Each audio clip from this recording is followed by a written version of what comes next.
स्वयंपाकात स्वादाची जान, डीएम मसाले तुमच्या घराची शान। छत्रपती शासन महिला गृह उद्योग कबनूर इचलकरंजी घेऊन येत आहेत अस्सल परंपरेची मराठमोळी चव म्हणजेच डीएम मसाले। मटन मसाला, चिकन मसाला, धणे पावडर, गरम मसाला, बिर्याणी मसाला, तिखट चवदार मसाले आणि चटणी म्हणजेच डीएम मसाले।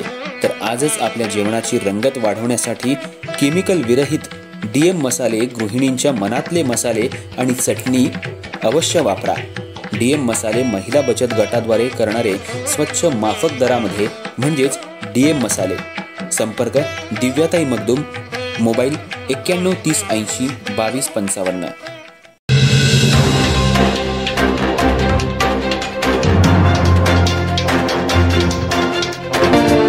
नमस्कार, मी तेजस्विनी मगदूम। एम मराठीमध्ये आपल्या सर्वांचं स्वागत आहे। पाहूया ठळक घडामोडी। इचलकरंजी शहरामध्ये लाडक्या बाप्पाला वाजत गाजत लाडक्या भक्तांनी निरोप दिला। मनोभावे 7 दिवस 11 दिवस गणपती बाप्पाची पूजा करून त्याचं मोठ्या थाटात विसर्जन केलं। गणपती बाप्पा मोरया, पुढच्या वर्षी लवकर या या गजरामध्ये आपल्या लाडक्या बाप्पाला पंचगंगा नदीमध्ये विसर्जित केलं होतं। विसर्जन झालं तेव्हा नदीच्या पाणी पातळीत वाढ झाली होती।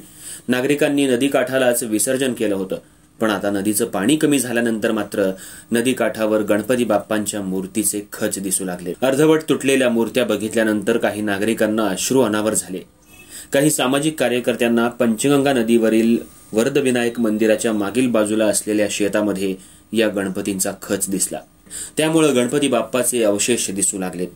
11 दिवस 7 दिवस मनोभावे पूजा करून लाडक्या गणपती बाप्पाला वाहत्या पाण्यात विसर्जन करण्याची गरज असते। पंचगंगा नदी काठावर गणपतीचा मोठा खच पडलाय। या गणपती बाप्पाकडे पाहताना मात्र काहींना अश्रू अनावर झाले।